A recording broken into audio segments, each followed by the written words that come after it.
Yo, what's going on, guys? Today I'm going to be letting y'all in on some of the secrets to getting faster with edit on release off. I'm not going to waste too much of y'all's time. Don't forget to use code JustRV in the Fortnite item shop. Let's get right into it.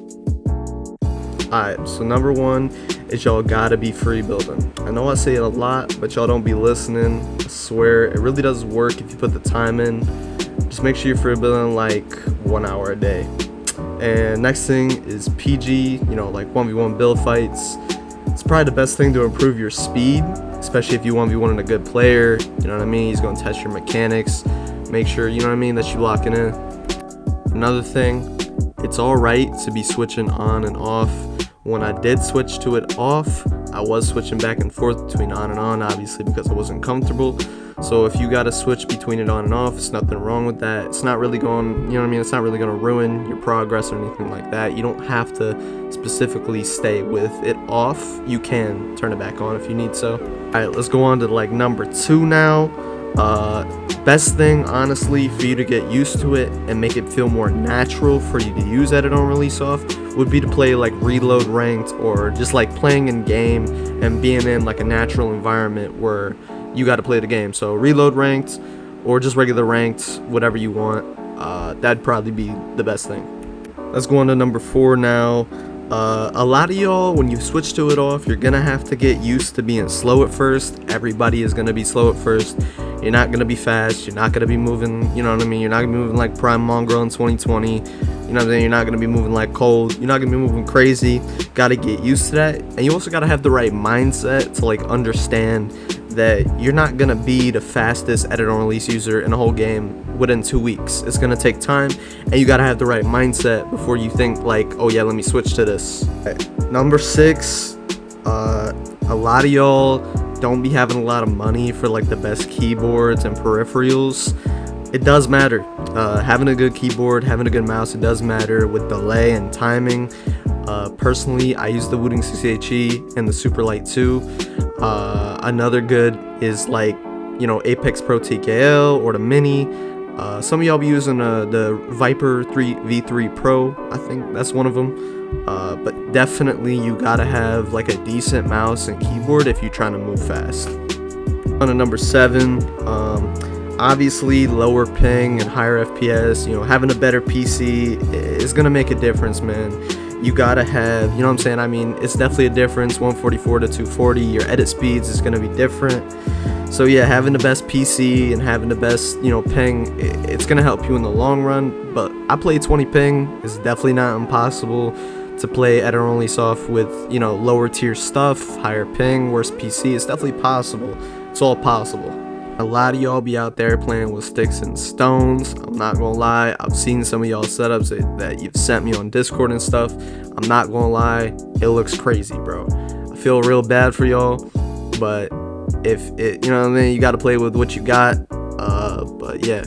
Another thing is your crosshair placement. You gotta have really good crosshair placement and mouse control if you want to be faster and more efficient. So, mouse control comes with time. You definitely can't be playing a crazy high sense, Probably try to stick to the lower end on sensitivities, probably like 6.4. I personally use 7.4, and I try to stay on 800 DPI, but mouse control is definitely going to help you in the long run. Even with the aim, it's going to make you feel more confident, stuff like that. Okay, moving on now we on my desktop. I want to talk about like self tweaks and how to tweak your PC and stuff like that. So the number one thing I would say, the most effective thing to remove delay completely from your PC is de-bloating it. So de-bloating your PC, look it up on YouTube, whatever. If you're playing on Windows 10 or 11, look it up. It's a guy, he'll go through and show you how to de-bloat your Windows. It's not anything bad. It's not gonna remove anything that you normally use. It's just gonna take away stuff like the Xbox game bar, stuff that'll give you extra delay. This will give you more FPS too, so that's like one of the best things over the years that I've used personally for delay. And the next thing I'm gonna show y'all is actually on your game. So let's go to your game launcher real quick. You're gonna go ahead and click on the 3 dots to the right on Fortnite. You're gonna go to options, and this thing right here is gonna pop up basically. you're going to want to have pre-download streamed assets on. This is actually going to make it so it pre-downloads your skins and game and stuff, so that your PC's not running extra before you load into a game, basically. And same thing, high resolution textures, make sure that's off completely, because obviously you're not going to be running high resolution textures. So just make sure you check this one, uncheck this one, and click apply, and restart your game. If you have a NVIDIA graphics card in your PC, make sure that you have the NVIDIA Reflex low latency on plus boost. You're going to want this on. It's going to remove latency from your game. You know, it's going to give you a little bit of an advantage, especially for like desync and stuff like that. So you want to go over here to your binds, and you want to scroll down until you see switch quick bar down here. You want to bind this to something that you wouldn't use while you play the game at all. I personally have it as J, because I don't use J to click anything. It just removes a little bit of editing delay, and that's about it. And to talk about after this. And then we can scroll up. I use disable pre-edit option. I have that on, right? I feel like the pre-edits make it a little bit laggy when you got them on, so I keep the disabled pre-edit option on. And as far as the reset building choice, I'm not really sure what this does for keyboard. I think it's more of a controller thing, but I have it on anyways. I just left it on, right?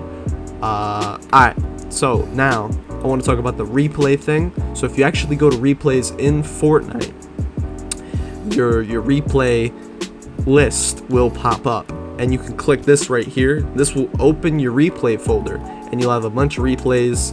You need to just, when that folder opens up, just drag over all of the replays and delete them, right?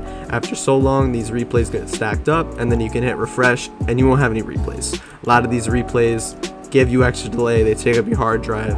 It'll mess up your PC, give you extra delay. So that's probably a number one tip, full screen. Alright, and another thing, some of y'all don't be running full screen on Fortnite, and I don't know why y'all are not. It will give you extra delay if you're not running full screen on Fortnite. Don't be running anything windowed full screen. Don't be running that. Don't be running the windowed. Keep this on your standard resolution with full screen. Alright? And obviously make sure VSync isn't on. Some of y'all, I don't know, some of y'all don't know much about the Fortnite settings, but definitely don't have this on. Best settings that you can have on the game for, you know, low delay, stuff like that. But alright guys, I'm gonna wrap up the video now. I appreciate everybody coming in and watching my streams and stuff. I stream every day, so if any of y'all are new, I do stream right here on YouTube. If y'all want to come watch me, hit noties, wait for the notification, come join the live. I'll be streaming Fortnite. If y'all got any questions, comment down below. Appreciate y'all.